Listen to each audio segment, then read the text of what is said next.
Assalamualaikum warahmatullahi wabarakatuh. Selamat pagi anak-anak. Eh, Bagaimana kabarnya?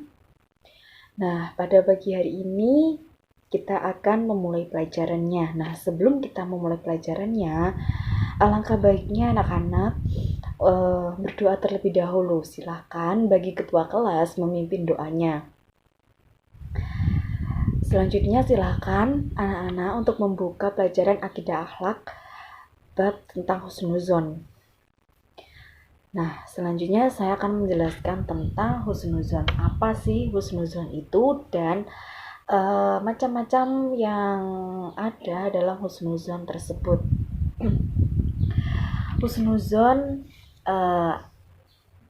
terdiri atau berasal dari bahasa Arab yang terdiri dari dua kata, yaitu husnu yang berarti baik dan azan yang berarti prasangka. Jadi husnuzon adalah berbaik sangka atau berprasangka baik. Nah, berikut adalah dalil-dalil tentang husnuzon yang terdapat dalam sebuah Al-Quran.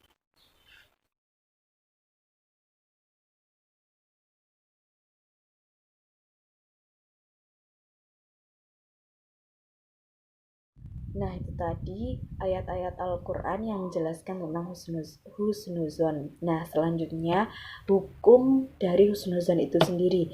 Hukum dari husnuzon itu sendiri adalah wajib bagi seorang muslim. Nah, setiap seorang muslim itu harus memiliki sifat husnuzon terhadap dirinya.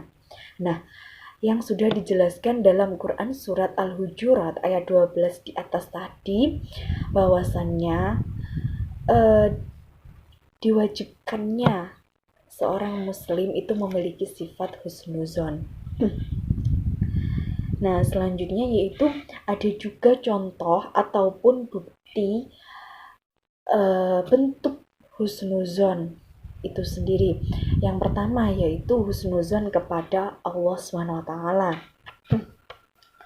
Husnuzon terhadap Allah SWT itu merupakan kewajiban bagi seorang muslim itu sendiri. Nah, contoh husnuzon terhadap Allah SWT yaitu membangun keyakinan bahwa Allah akan mengampuni hambanya yang bertobat. Jadi seorang hamba yang pernah melakukan perbuatan dosa, kemudian orang tersebut bertobat, maka yakinlah terhadap dirinya bahwa Allah tersebut akan mengampuni dosa-dosanya. Nah, selanjutnya yaitu kemiskinan atau kekurangan harta merupakan salah satu wujud dari Allah supaya tetap bersabar dan ikhtiar dalam mencari rezeki. Nah, kita kan sudah tahu bahwa rezeki itu sudah ditentukan oleh Allah SWT.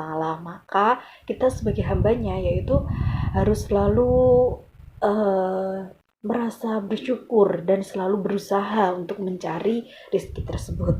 Kemudian yaitu tidak lulus ujian atau belum sukses terhadap cita-cita dan dia berhusnuzon bahwa Allah SWT mempunyai rencana yang lebih baik untuk dirinya. Jadi ketika kita sudah berusaha semaksimal mungkin tetapi apa yang kita harapkan tidak sesuai, maka berhusnuzonlah kepada Allah. Mungkin dibalik itu semua ada hikmahnya. Jadi ada yang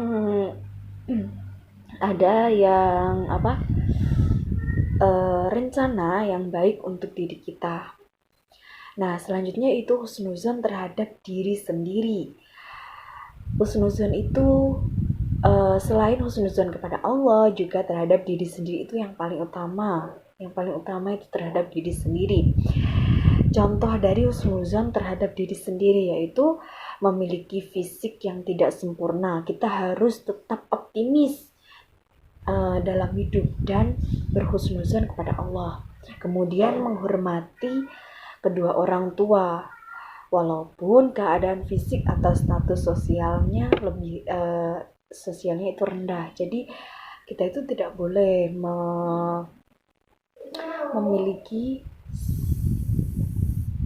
sifat-sifat yang buruk seperti itu. Kemudian rajin belajar dalam memanfaatkan potensi yang dimiliki dengan baik dan tidak berputus asa. Jadi apa yang ada dalam diri kita itu